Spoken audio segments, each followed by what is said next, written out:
අපේ වාහනේ එක්ස්පෝර්ට් එක දාලා මෙතනින් ඇවිල්ලා මැෂින් එකේ හෙඩ් එක අර පැත්තට දැම්මේ. දාලා අර ගහගාවේ තමයි රිවර්ස් එක මේ පැත්තට ගත්තේ. ඒ ගද්දි පාරේ ඉතාමත් පැහැදිලිව තිබ්බ කිසිම වාහනයක් පේන්න තිබ්බේ නැහැ. ඒකට ගෝලයක් අපි පාවිච්චි කරනවා. ගෝලයා බැලලා අපේ CCTV එක තියෙන අපිට ඒකේ පැහැදිලිවම පෙන්නනවා ගෝලයා බැලලා වාහනේ නවත්තනවා. වාහනයක් නැවතිලත් ඒ වෙලේ නවත්තලා තිබ්බා. මේ මෝටර් සයිකල් දෙක ඉතා අධික වේගෙන් ක්ෂණිකව ආවා. කිලෝමීටර් මම හිතන්නේ පැයට 160 84 වේගෙන් හිතා ගන්න බැරි වේගයකින් ඇවිල්ලා තමයි මේක වැදුනේ. වැදිච්ච ගමන් බයිසිකලේ ඒ දරුවෝ දෙන්නා මෙතන එක බොඩි එකක් වැටුණා කැඩිලා. අනිත් බොඩි එක අතන බයිසිකලේ ගියේ අර මීටර් 250ක් ඈත අර පේන සුදු කණුවක් තියෙන්නේ. දෙක කියලා ගහලා ඒ කණුවටත් එහා දුරකට ගිහිල්ලා තමයි බයිසිකලේ පාරයිනේ වැටලා තිබුණේ. එච්චර දුරක් බයිසිකලේ පුද්ගලයෝ නැතුවත් ගියා ආව අධිකලෝ මෙතන වැටලා බයිසිකලේ එච්චර දුර ගිහලා තමයි වැටලා. එතන සලකුණු තියෙන බයිසිකලේ පොලිසියත් එතන නෝට් කරගත්තා. එතන තමයි බයිසිකලේ වැටුනේ. මේක පාර කෙලින් පාර. ඔව් මේක දුර පේනවා දෙපැත්තටම මීටර් 500 වගේ දුර හොඳට පේනවා. ඊටත් පැතිපර පේනවා මේක එදත් 7 පමණ වෙද්දී මේ 11 පමණ වෙද්දී මේගොල්ලෝ පටන් ගත්තා බයිසිකල් පදින්න. 4 දිනක් ගියා. ඒගොල්ලන්ගේ සියලුම මේ බයිසිකල් පදින වෙලාවල් ගියේ වේග ප්‍රමාණත් අර CCTV එකේ මේකේ CCTV එකේ කියන දෙකේම සටහන් වෙලා තියෙනවා. ඒ කියන්නේ මේ සිද්ධියට ඉස්සෙල්ලා හැමදාම දිනපතා හවසට බයිසිකල් රේස් පදිනවා මේ පාරේ. රැට පදින. ඔව්. ඒතර ඒ සම්බන්ධව පොලිසියත් දැනුවත් කළා තියෙනවා. පොලිසිය දැනුවත් කරා. නමුත් පොලිසිය පැමිණෙද්දී ඒගොල්ලෝ පලා යන නිසා පොලිසිය එනකොට ඒ කට්ටිය ඩක් ගාලා යනවා. පාර දුර පේනවනේ. ඔව්. එතකොට මේකෙදි මේ වාහනේ ගෙනල්ලා පිටට දානකොට මේකේ කන්ටේනර් එකක් තිබුණේ නැහනේ. නෑ MT 100 විතරයි ටේලරේ තිබුණේ. එතකොට ඒකේ ගෝලයක් හිටියා. ඒකේ බඳලයි ටයි කරලා තිබුණා. පැහැදිලිව දුර ඉන්න කෙනෙකුට මේ ටේලරයක් හරවනවා කියන එක මොකද මීටර් 500ක් විතර දුර පේන ඉඳ පැහැදිලිව පේනවා. එතකොට ඔයා මේක වාහනේ මෙතෙන්ට හරෙව්වා. හරවනකොට තමයි අධික වේගෙන් එන. අපි දැක්කා මේ වීඩියෝ සමහර වීඩියෝ වල දක්වන බ්‍රේක් එකටවත් කකුල තියන්න අවස්ථාවක් නැහැ. ඒගොල්ලෝ පැමිණුණා කියලා යෞවන වයසේ ඉන්න දරුවෝ. අවුරුදු 19 දරුවෝ. ඔවුන්ට රියදුරු බලපත්‍රයක්වත් තියනවද කියලා? රියදුරු බලපත්‍රයක් නැහැ කියලා සභාපතිතුමා මේ පොලිසියෙන් කිව්වා. ඒ දැනට ඔවුන් හඳුනාගෙන තියෙනවා රියදුරු බලපත්‍රයකුත් නැහැ කියලා. ඒක රියදුරු බලපත්‍රයකුත් නැතුව තමයි මේ අධික වේගෙන් මේ බයිසිකල් ඇවිල්ලා තියෙන්නේ. එහෙම දෙයක් වෙලා ඒ සිද්ධියේදී මේ දැන් මෙතනදී තමයි ඔබේ මේ සිද්ධිය වෙන්නෙත් මෙතන ඔබේ ලොරි රථෙට ගිනි තියන්නෙත් මෙතන. ඊට පස්සේ ලොරි රථය මෙතෙන්ට හැරෙව පොලිසියට ගෙනියන්න එතනින් රිවර්ස් කරලා මෙතෙන්ට ගත්තා. මෙතෙන්ට ගත්තායින් පස්සේ ඒ වෙලෙම ඩ්‍රයිවර් පොලිසියෙන් අතඩංගුවට ගත්ත සිද්ධිය වෙච්ච අවස්ථාවේ ඊට පස්සේ ලොරි රථේ ගන්න පුද්ගලයෙක් නැති නිසා පොලිසිය කරපු ඉල්ලීම මත මම මගේ ශ්‍රේය සහායකට එලවන්න පුළුවන් ලයිසන් තියෙනවා. දුන්නා. ඔහු මෙතෙන්ට ගද්දි තමයි මුලින්ම හෙල්මට් වලින් ගහලා වින්ස්ක්‍රීන් එක කුඩු කරා. ඊට පස්සේ ශ්‍රේය සහායකට ගැහුවා හෙල්මට් වලින්. ඊට පස්සේ එයා බැහැලා දිව්වා. ඊට පස්සේ තමයි ලොරි රථයට ගැහුවේ මේ ගම්වාසි නෙමෙයිනේ. නෑ මේ ගම්වාසි මට ඉතාල හොඳ සහයෝගයක් දුන්නා. ගම්වාසි ඔයාට මොකොත් විරෝධතාවයක් නැහැ. පිළ ඉන්නේ මේ වාගේ ගමේ ඉඳලා කිලෝමීටර් කොච්චර වගේ දුරද? 10ක පමණ දුරක් තියෙන. කිලෝමීටර් 12කට විතර දුර පිට ගමක ගායන් තමයි හැප්පිලා ඉන්නේ. සෙනගක් ඇවිල්ලා තමයි මේක විරෝධය ප්‍රකාශ කරන්න මේ වැඩේ කරේ. නීතිය අතට අරගෙන. ඒකට මේක නීත්‍යානුකූලව වෙච්ච දෙයක්, ඒ මිනිස්සුන්ගේ වරදින් වෙච්ච දෙයක්. අපි මේ ආනයන අපනයන බහලුම් ප්‍රවාහන ශාස්ත්‍රයේ නියැලලා ඉන්න රටට ඩොලර් ගේන විශාල මෙහෙයක් කරන මිනිස්සු. අපි කොරෝනා කාලෙත් ඒ අඛණ්ඩ වේ සේවාව සැපෙවුවා. ඒ සේවාව කරන ආයතන වලට මේ මිනිස්සු නීතිය වල් වැදිලා වගේ නීතිය අතට අරගෙන පහර දෙන්න ගත්ත දිගින් දිගටම. පහර දීලා ලොරිය ගිනි දිව්වා. ගිනි තිබ්බා. ඒතර ඒ අවස්ථාවේ පොලිස් නිලධාරී හිටියේ නැද්ද? පොලිසියෙන් 3 දෙනෙක් හෝ 4 දෙනෙක් ලොරිය වළක්වා ගන්න හැකියාවක් උන්නේ නැහැ. ඒගොල්ලන්ට වළක්වා ගන්න හැකියාවක් උන්නේ නැහැ. ඊට පස්සේ ප්‍රදේශ භාර ජ්‍යෙෂ්ඨ පොලිස් අධිකාරිතුමා අවට පොලිස් ස්ථාන වලින් නිලධාරී ගෙන්නුවා. ඊට පස්සේ මම ජ්‍යෙෂ්ඨ පොලිස් අධිකාරිතුමාට කතා කරා. ඊට පස්සේ තමයි පොලිසි 5කින් විතර ආවේ. 1:00 විතර වගේ තමයි ආවේ පාන්දර. සිද්ධිය උනේ 11:15ට පමණ. ඒතර ඔයාලා ගින්න මඩ පවත්වා ගන්න පුළුවන් වුණා. ඒක අසන්වාදී සහ මම කතා කරා මෙතන ෆයර් බ්‍රිගේඩ් එකට මේකුම් නගර සභාවේ.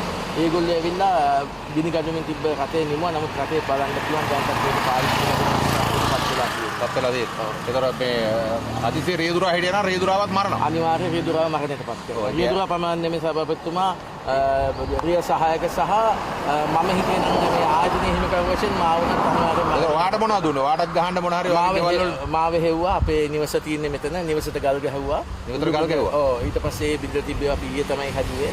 ඊට පස්සේ මාව හෙව්වා. මාව ඒගොල්ලෝ දන්නේ නැහැ. මම ගමක නම් මිනිස්සු මාව දන්නවා. මාව දන්නේ නැති නිසා මම මේ මෙතන අයින්දර ඔබට පොලිස් ආරක්ෂාව සැපෙව්වද? ඊට පස්සේ අද වෙනකම් මම පොලිස් ආරක්ෂාව ලබා දුන්නා. ඔව් මේ වෙනකොට වෙන මුකුත් තර්ජන මුකුත් නැහැ. දැනට නීතිය නම් ක්‍රියාත්මක කරන සෑහෙන අතරම සතුටුදායක වෙන්න පුළුවන් පොලිසියෙන් මේ වෙනකොටත් ඒ පහර දීපෝයි අත්අඩංගුවට අරගෙන ඉන්නවා කියලා අරන් කියලා තවත් මට ඒක නීතිය ක්‍රියාත්මක වෙන විශ්වාස කරනවා. ඇත්තටම මේක වෙන්න ඕනේ මේක අපේ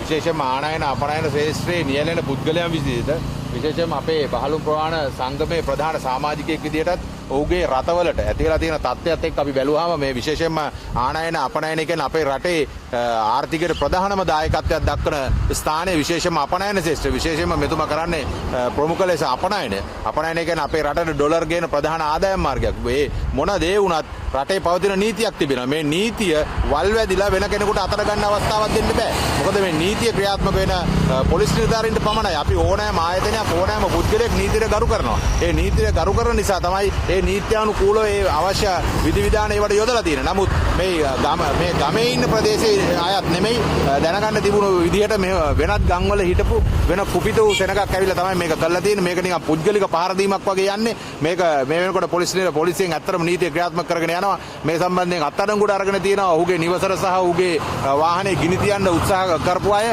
මේ වෙනකොට වාහනේ ගිනි තියලා සම්පූර්ණ විනාශ වෙලා තියෙනවා. ඉතින් මේ තත්ත්වයට එක්ක මේ නීතිය අතට අරගෙන වැඩ කරන විශේෂයෙන්ම මේ කැලෑ නීතියක් වගේ වෙන්න බෑ. මේක අනිවාර්යයෙන්ම පොලිස් නිලධාරීන්ට මොවුන් අත්අඩංගුවට අරගෙන මොවුන්ගෙන් මේ අපේ ප්‍රවාහන හිමිකරුට වෙලා තියෙන පාඩු අනිවාර්යයෙන්ම අය කරලා දෙන්න කටයුතු කරන්න ඕන. මොකද මේ වෙනකොට ඇත්තටම අපේ පොලිසියට ස්තුතිවන්ත වෙන්න ඕන. විශේෂයෙන්ම මීගමු කොට්ටාසේ බාර ජ්‍යෙෂ්ඨ පොලිස් අධිකාරීතුමා ඇතුළු නිලධාරීන්ට මේ වෙනකොට ඒ අදාළ ස්ථානයට ආරක්ෂාව සපයලා සහ ඒ නිලධාරී අපේ ප්‍රවාහන හිමිකරුට පහර දෙන්න උත්සාහ කර ඔහුගේ නිවසට අලාභානි කරපු අය අත්අඩංගුවට අරගෙන තිබෙනවා. ඒකම අපි ඔවුන්ට නීතිය ක්‍රියාත්මක කරන්න විශේෂයෙන්ම ඊයේ පසුගිය දින අධිකරණය ඉදිරිපත් කරාමත් ඔවුන්ට සාධාරණයක් ඉෂ්ට වෙලා තියෙනවා ගරු අධිකරණයනුත්. මොකද ඒ රියදුරුගේ කිසිම වරදක් නැහැ. රියදුරු සම්බන්ධයෙන් අධිකරණයට මොහුගේ වීඩියෝ සාක්ෂි ඉදිරිපත් කරාට පස්සේ පැහැදිලි නියෝගයක් දීලා තියෙනවා. විශේෂයෙන්ම විනිසුරුතුමා රියදුරු අප මත මුදාහරින්න. ඒකම මොකද මේ අධික වේගය මොකද මොහු විතරක් නෙමෙයි ඔහු කියන වාචික ප්‍රකාශ විතරක් නෙමෙයි ඔහුගේ තියෙන වීඩියෝ සාක්ෂිත් එක්කත් තිබෙනවා. මේ මාර්ගයේ දිගින් දිගටම දිනපතාම මේ අධික වේගෙන් මොවුන් තරඟකාරීත්වයට මේ යතුරුපැදි පදිනවා කියන එක. ඉතින් අපි ඇත්තටම සමස්ත මහ ජනතාවට අපි පැහැදිලිව සඳහන් කරන්න ඕනේ. ඒකම පොලිස්පතිතුමාට මේ විශේෂයෙන්ම මේ යෞවන වයසේ දරුවෝ තමයි මේ නිකම්ම ජීවිතේ නැති වෙන්නේ. ඇත්තට මේ සිද්ධිය ඇසින් දුටුවා හා සමානයි. මේ වීඩියෝ සාක්ෂි දැක්කහම ඒ එක ශරීරයක් දෙකට තුනට කැඩිලා බයිසිකලෙන් වැටිච්ච තැන ඉඳලා මීටර් 100ක් වගේ දුරට බයිසිකලෙ විසිවෙන්න කොච්චර දුර ප්‍රමාණයක් මේ විසිවෙන්නත් මේ වේගය කොච්චරද කියලා හිතා ගන්න පුළුවන්. ඇත්තට පොලිසිය මේ තීරණය කරන විදිහට අධික වේගයක් කිලෝමීටර 150 60ට වැඩි වේගයකින් ආව කියන එක තමයි පැහැදිලි වෙන්නේ. ඉතින් ඒ නිසා අපි තරුණ ප්‍රජාව විශේෂයෙන්ම දෙමව්පියන්ගෙන් ඉල්ලනවා ආදරයට මේ තරුණයන්ට මේ යතුරුපැදිය අරන් දෙන්න එපා. යතුරුපැදියක් අරන් දුන්නා නම් ඔවුන් යන්නේ කොහෙද වේගයෙන්ද මොකද්ද කියන එක බලන්න. විශේෂයෙන්ම පොලිස්පතිතුමාට යෝජනා කරනවා. විශේෂයෙන්ම මේ හැම ප්‍රදේශයකම මේක තියෙනවා. මේක මේ මීගමුවේ මේ කටාන ප්‍රදේශයට විතරක් ආපු එකක් නෙමෙයි. අපි කොළඹ ආවට මේ විශේෂයෙන්ම ආනයන අපනයන බහලුම් ප්‍රවාහන කරන ප්‍රවාහන ශ්‍රේෂ්ඨයින් නිලධාරී විදියට විශේෂයෙන්ම මේ ප්‍රවාහන ශ්‍රේෂ්ඨයින් ව්‍යාපාරික විදියට අපි දකිනවා මේ යතුරුපැදි වලින් අධික ලෙස විශේෂයෙන්ම මේ පොයේ දිනට මේ සිද්ධිය උනේ පොයේ දින. මොකද අනිවාර්යයෙන්ම මේ පොයේ දවස්වලට මේ බයිසිකල් වලින් අධික ලෙස ශබ්ද නිකුත් කරමින් විශේෂයෙන් මාර්ගවල ගමන් කිරීමට නොහැකි යතුරුපැදි ලංකාවේ රෙජිස්ටර් කරන්න බැරි යතුරුපැදි ගෙනල්ලා තිබෙනවා. ඒ වගේ යතුරුපැදි තියාගෙන මේ විශේෂයෙන්ම මේ ඉතාමත්ම අශෝභන ලෙස සහ ඔවුන්ගේ ජීවිතය ගැනවත් හිතන්නේ නැතුව. මොකද අවුරුදු 18ක 19ක යෞවනයෙක් විදියට ඔවුන් ඒ තත්ත්වයට පත් කරන්නේ දෙමව්පියෝගේ තියෙන මුළු සේසතම වියදම් කරලා තමයි ඔවුන් ඒ තත්ත්වයට ගේන්නේ. නමුත් එතෙන්ට ඇවිල්ලා මේ අකාලේ මේ මැරෙනකොට මේ මිනිසුන්ගේ ජීවිත නැති වෙනකොට මේ අපේ රටේ අනාගතේ බාරගන්න ඉන්න පරපුර. ඒ නිසා කරුණාකරලා මේ සම්බන්ධයෙන් දැඩි නීති ගෙනල්ලා මේ සම්බන්ධව පියවර ගන්න. මොකද විශේෂයෙන්ම අපි ප්‍රවාහන කර්මාන්තයේ විදියට ආනයන අපනයන ශේෂ්ත්‍රයේ විශේෂයෙන්ම රටට ඩොලර් විශාල ප්‍රමාණයක් ලබාගෙන එන ව්‍යාපාරිකයන් විදියට අපිට මේ ශේෂ්ත්‍රය කරගෙන යෑමටත් ඉතාම අපහසු තත්ත්වයක් උදා වෙලා තියෙනවා. මොකද රියදුරන් මැලිකමක් දක්වනවා. රියදුරන් බිය වෙනවා. මේ වගේ වාහන ගිනි තියලා මේ වගේ කැලෑ නීතිය රජ කරන තැනකට එනවා නම් මේ සම්බන්ධයෙන් දැඩි පියවර ගන්න නීති ක්‍රියාත්මක කරන්න කියලා අපි විශේෂයෙන්ම රජයෙන් සහ පොලිස්පතිතුමාගෙන් ඉල්ලීමක් කරනවා. මොකද මේ තත්ත්වය निराකරණය නොකළොත් අපිට සමස්ත දිවයින පුරාම ආනයන අපනයන ශ්‍රේෂ්ඨ ප්‍රහාණය කරන්න ඉතාමත්ම අපහසු වෙනවා. ඒ නිසා කඩිනමින් මේ සම්බන්ධයෙන් විසඳුම් ගන්න කියලා.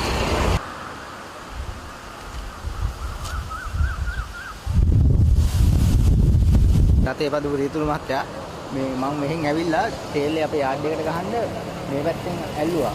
මෙහෙන් අල්ලලා පාර දෙපැත්ත කියවිදියා බලලා මම ඉස්සරහට අරන් මේ තේල්ලේ අඩි කොහමද 30ක් විතර ඇතුළ ගිහින් තිබ්බේ. ගිහින් කියලා කෙලින් කරලා ගන්නකොටම තමයි අතෙන් ලයිට් එළිය වගේ මම දැක්කා.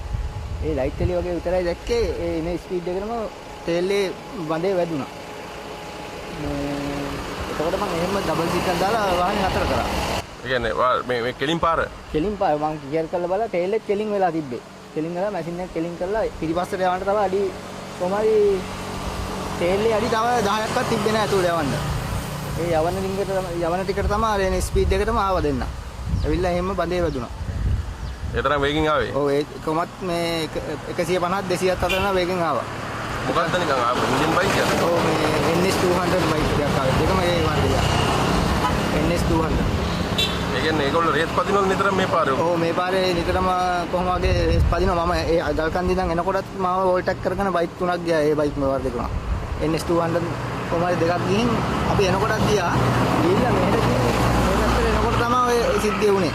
කියන්නේ මම රිවර්ස් කරනකොට ඒ බයික් දෙකම ආයේ මෙහෙට ආවා රේස් එකට. රේස් එකට ඇවිල්ලා මෙතන ගහදී ගම කොහමද බඳේ වැදුනේ. කීයද දොකුනේ? ඕක වෙනකොටම හරියටම 11යි 10ට වගේ වුණා. 11යි 10ට වගේ තමයි සිද්ධ වෙන්නේ. කියනවා හයරයක් ගිහිල්ලා ඇවිල්ලාද මොකක්ද උනේ? ඔව් මං ටැංකිය මේ හයරයක් ගිහිල්ලා ටේල් එක අපේ යාඩ් එකට ගලවන්න තමයි මං ආවේ. ගලවලා මේ මැෂින් එක කරා යන්න ආවේ. තව හයරයක් ගන්න යන්න. එතකොට තමයි මේ සිද්ධිය උනේ. ඔව් එතකොට තමයි මේ ඒ ටේල් එක ගලවලා යන්න ආපුවා මේකට තමයි මේ වුනේ. ඊට පස්සේ පොලිසියෙන් ආවද? ඔව් ඊට පස්සේ විනාඩි 10ක් 15ක් වගේ යනකොට මෙතන පොලිසියෙන් ආවා. ආවට පස්සේ මාව අරන් ගියා මේ පොලිසියට. එතකොට අපේ ගෝලයා තමයි හිටියේ.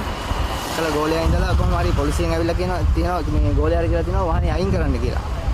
ඒ අයින් කරන්න යනකොට තමයි එයාට මේ කට්ටිය වට වෙලා එයා දැව්වර කියලා හිතලා එයාට ගහලා තියෙන්නේ. ඔව්. එයාට ජහලිට. ඔව් එයාට මේ හෙල්මට් කින් වෙලා තිබ්බ පාර. පාර එයා දොර අරගෙන පැනලා ගිහින් තිබ්බා. එයා නම් ලොකු අවුලක් නැහැ. දැන් ඊට පස්සේ මේ වාට උසාවියෙන් මොකද ඊට පස්සේ උසාවියෙන් අප දුන්නා. ඔව් උසාවියෙන් මට අප දුන්නා. දැන් 3 වෙනිදා තියෙනවා ඒ. එතකොට මේගොල්ලෝ මේ නිතර දෙවිල දැන් ඔයා මෙතන කොච්චර කාලෙ ඉඳන් සේවය කරනවද? දැන් අවුරුදු 6 මාරක් විතර මම මෙතන වැඩ. එතකොට ඒ ටිකෙත් මේ රැයට කොහොමත් මේ පාරේ බයික් රේස් යනවා. කොහොමත් මේ සතියේ දෙපාරක් තුන් පාරක් අනිවාර්යෙන් මේක රේස් නෑ යනවම තමයි. බලන්න නැති ඉතින් කවුරුත් ඇවිල්ලා. කලින් පොලිසියෙන් දාලා හිටියා ඒකලා ආයේ පස්සේ පොලිසියෙන් හිටියේ නෑ පොලිසියෙන් අයින් වුණා. මොන නිතරම පදිනවා මේක කොහොමද රේස්. ඊට කලින්මුත් මේක ඇක්සිඩන්ට් දෙක තුනක්ම වෙලා තිනවා. මේ මෙතනත් මේ ඊට කලින් ওই බයික්ම වර්ග එකක් ඇක්සිඩන්ට් වුණා. එතන ජීවිත අයින් වුණා. ඔව් දෙන්නෙක්ගේ ජීවිතම වුණා. මෙතනම තමයි. මෙතන පොඩ්ඩක් එහා. මේ හොඳ කෙලින් පාර නේද? මේක කිය පාර මේ පාර හොඳට පේනවා. ඒ අර එන ස්පීඩ් එකත් එක්ක මේ එන ස්පීඩ් එක අඳුර ගන්න බෑ. ඒ කියන්නේ 200කට කිට්ටු කරලා ස්පීඩ් එකෙන් ආවා. ඇවිල්ලා කොහොම හරි මේ හිතා ගන්න බෑ ආපු ස්පීඩ් එක. ලයිට් එළිය විතරයි මම දැක්කේ. ඒ ලයිට් එළිය දැකලා තප්පරයක්වත් ගිහින් ඇවිල්ලා වැදුනා. ඒතර ගෝලයා බහැලාද හිටියේ? ගෝලයා මේ පැත්තේ ආන්නේ. ඒ කියන්නේ ගෝලයාගේ පැත්තේ නෙමෙයි මගේ පැත්තෙන් නේ බයික් එක ආවේ. ගෝලයා එහා පැත්තේ සීට් එකේ හිටියේ. මේ පැත්තේ වාහන මොකුත් ආවේ නැහැ. පාර කියරනේ ඒකින්ද එයා එහෙම තියලම අර පැත්තෙන් මගේ පැත්තෙන් බලලා මං ගැහුවා. මගේ පැත්තේ එක වාහනයක්වත් ආවෙන්නේ නැහැ. එකල අර ඉවස් කළ ගහද්දි තමයි ඒ ස්පීඩ් එකන මාව අර බ්‍රේක් එකක්වත් ගැහුවේ නැහැ. මේකේ බඳ ලයිට් එහෙම මොනවද ඒව තියෙනවද මේ දැන් ආලේප කරලා තියෙනවද රාත්‍රියට පේන්න කොහමද? මේ බඳ ලයිට් එකක් තියෙනවා, ටේල් ලයිට් තියෙනවා, අය පොක් ලයිට් එක ගහලා තියෙන්නේ. ටේල් එක හොඳට කවර් වෙනවා පොක් ලයිට් දෙක. මැෂින් එකේ පොක් ලයිට් ඔක්කොම ගහලා තියෙනවා. පොක් ලයිට් එක ගහද්දි ටේල් එක එළිය තියෙනවා හොඳට. කියන්නේ ඈත ඉඳන් එන කෙනෙකුට ඕන තරම් මේක හඳුනා ගන්න ඔක්කොම තියෙනවා. හොඳට පේනවා. අනික මේ පෑසර් ගහලා තියෙන අපේ යාඩ් එකේ. මේ පෑසර් එක ගහපුවම මුළු යාඩ් එකම මේ කවර් වෙනවා. අනික බඳට තව අමතර ලයිට් ගහන්න දෙන්නේ නැහැ පොලිසියෙන් ලියනවා. දැන් මේකේ උඩරිම මේ කියන හොඳටම පේනවා මේ හරි. ඔව් මේ හරි හොඳටම පේනවා මේ වෝල්ට් 300 පෑසරයක් ගහලා තියෙන යාඩ් එකට. මේ යාඩ් එකේ හොඳටම පේනවා. මං හිතන්නේ අර කට්ටිය මොනවා හරි පාවිච්චි කරලා හිටියේ. එන ස්පීඩ් එකටම ස්ලෝ කරන්නේ නැතුව ආවේ. ඔයා රිය සහායකද මේ හිටපු? ඔව් මම මේක තමයි රිය සහායකයි දැන්. ඒ අනතුර ගිනිගත්ත මේ අනතුරටපත් වෙච්ච කන්ටේනර් එකේ. ඔව්. එතකොට කොහොමද මේක ඇත්තටම සිද්ධ වුනේ? මොකද්ද උනේ? කීයට විතර දුනේ? කොහොමද උනේ? මේක මහත්තයා අපි දෙන රෝඩ් එක බාලායනකොට 11:10ට 15ට විතර වගේ ඇති.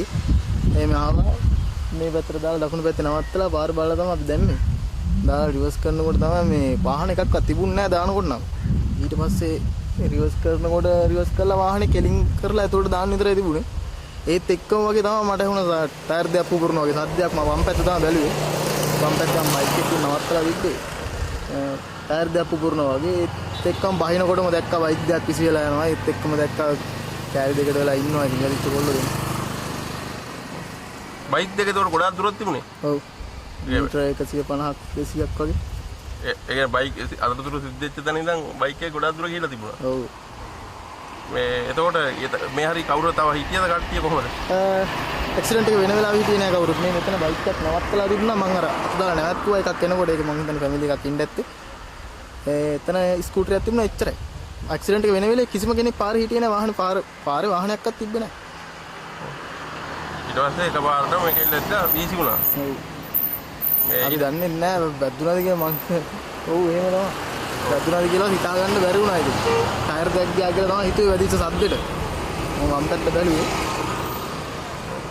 ඊට පස්සේ එහෙම වෙලා ඊට පස්සේ කොච්චර වෙලාවකද මේ ගිනි තියන්න කට්ටිය එහෙම මේ වුණේ? එතකොට මොකක් හරි ඒ කියන්නේ ගිනි තියන්න කියන්නේ අර වාහනේ පොලිසියට අරන් යන්න හදපු වෙලේ තමයි මේ මං හිතන්නේ යාළගේ කෝලහලේ වැඩි වුණේ. ඊට පස්සේ තමයි යාළා ගිනි තියලා තියෙන්නේ. මං එතකොට නම් ළඟ හිටියේ නෑ ගිනි තියනවා. මං ගියා යන්න. වඩ පාර දුන්නා. ඔව් මං වාහනේ ඉස්සරහට ගන්න ගිහිල්ලා එතන ඉන්නවා දැකලා මං ඩ්‍රයිවර් කියලා යාළා හිතුවේ. එහෙම මේ වාහනේට ගැහුවා. ගහනකොට මටත් මේ ජනේලෙන් ගහපු ෂොට් එක මං හිතන්නේ හෙල්මට් එක ගියෙන්නද. ඒක ෂොට් එකක් වැදුනා. වදිනවත් එක්කම මං වම් පැත්තෙන් බැස්සා වැහැලා දිව්වා. හිටියේ නෑ ළඟ. මේ පාර නිතර දෙවේ රේස් පදිනවද? එහෙම කියන්නම් ඉතින් දන්නේ නෑ මහත්තයා. ඒ වුණාට ඉතින් අපි දැකලා තියෙනවා දෙතුන් පාරකට වැඩි එහෙම යනවා ඉතින් කට්ටිය. ඔව් මේ ඉන්නේ අපේ රිය සහායකතුමා. ඔයා ඇක්සිඩන්ට් එක උනේ අතන. පළවෙනි බයිසිකලේ තිබ්බේ කොතනද? පළවෙනි එක මෙතන තියෙනවා. පළවෙනි එක තියෙන්නේ මෙතන. මේ හට් එකේ වැදිලා මෙතන තිබ්බේ. ඔව් හට් එක මෙතන තිබ්බා. හට් එක වැදිලා. ඊට පස්සේ අනිත් බයිසිකලේ තිබ්බේ කොතනද? අර කොළ පාට ඒකනේ මේ කොළ පාට තහඩු ගහලා තියෙනවා. අර දෙකේ කණුව කියලා තියෙන තැන ඉස්සරහා. රෑට කියන්නේ CT 100 එකම රෑට පදිනවා.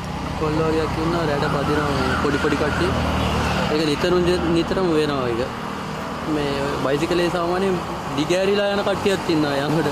මම මෙතන රෑට රෑ වැඩ කරනවනේ. රෑට බලද්දි මේ වගේ එහෙමත් පදිනවා පොඩි කට්ටියනේ පොඩි ළමයි. ඔක්කොම ඒ 2000න් 15 තමයි ඉතින්. රෑට මෙතන බයික් රේස් පදිනවා. ඔය දැන් පළවෙනි වතාවනේ ඊට කීප වතාවක් මම වුණා දකින්නවා නිය පැටලෙන්න වගේත් එනවා බයිසිකල්. ඔය රෑටම මේ පාරේම තමයි ගොඩක් වෙලා. මේ කෙලින් පාරේකින් කෙලින් පාරනේ. විතරම ඔක වෙනවා ඔක ඔහොම වෙයි කියලාත් හිතුවා. ඉතින් ගොඩක් වෙලාට සද්ද ඇහෙනවා. මම මෙතන බයිසිකල් හදනවා. මමත් පාරට වෙලා බලන් ඉන්නවා සමහරලාට. දැන් කීයටද පදින්න ගන්නේ? දැන් 1 2 12 10:00මාර 11:00මාර ওই ටයිම් තමයි. පොලිසියෙන් පනින්නේ නැද්ද? ඉතින් මේ වෙයිල බලන්නේ නැද්ද? පොලිසියට කවුරුත් කියන්නේ නැහනේ. 119 ගැහුවත් වැඩක් නැහැ. මොකද එයාලා ටික වෙලාවයින් ඉන්නේ. ටික වෙලාවක් ඇතුළට එයාලා කොහොමදත් යනවා. මේකේ. හරි. 23 දෙනෙක් ඉන්න තැන තමයි ඇක්සිඩන්ට් එක උනේ. මේගොල්ලෝ ඇවිල්ලා බයිසිකලේ නතර වුණේ මෙන්න මෙතන. මේ තහඩුව ඇමෙලා. මෙතන 150ක දුරක් තියෙනවා. 150ක 200ක දුරක් තියෙනවා. සිද්ධ වෙච්ච තැන ඉඳන් මෙතෙන්ට තමයි බයික් එකේ එන්න. අනිත් බයික් එකේ තිබ්බේ එහාට. බයික් දෙකම ඇවිල්ලා තිබ්බා ඒ වගේ දුරක්. ඒ කියන්නේ මේ අතන පොලිසියෙන් එතන තිබිලා තියෙන්නේ. එතන තමයි අර පාරේ මාක් එක තියෙන්නේ. එතන තමයි ඇක්සිඩන්ට් එක උනේ. දරු දෙන්න හැප්පුනේ. බයික් එකේ ඇවිල්ලා නතර වුණේ මෙතන. ඔව්. අනිත් එක දවල අනිත් බයික් එක අර ලයිට් කරනවා. කොතන? අර ලයිට් කරන මුල තැල්ල තියෙන්නේ. ඒ කානුවේ තමයි අනිත් බයික් එක ගිහිල්ලා නතර වෙන්නේ.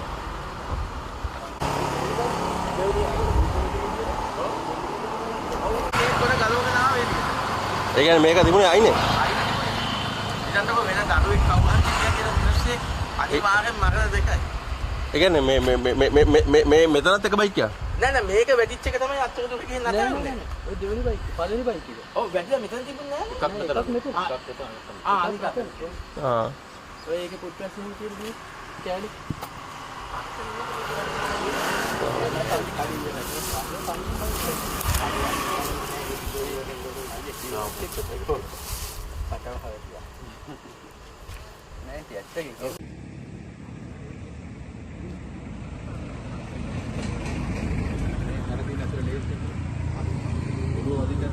ඔළුව කඳ වදිට ඒක තව දෙකට තුනකට කැඩෙන්නේ.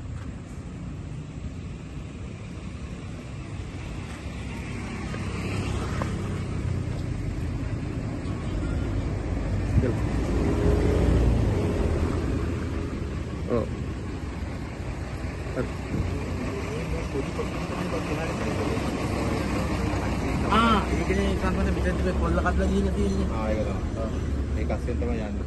මොකක්ද? ශාක පිටන වෙද්දලා තියෙන්නේ.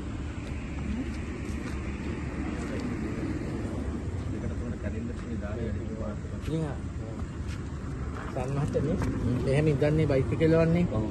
මෙතනින් ගලුණා මේක ඔළුව වෙනම ගියා. මේ කැලේ වෙනම ගියේ. මේ දෙකෙත් තමයි කපලා. වැඩි තියෙනවා අනිත් පැත්ත කෙරලා තියෙනවා. කාරේ කොබල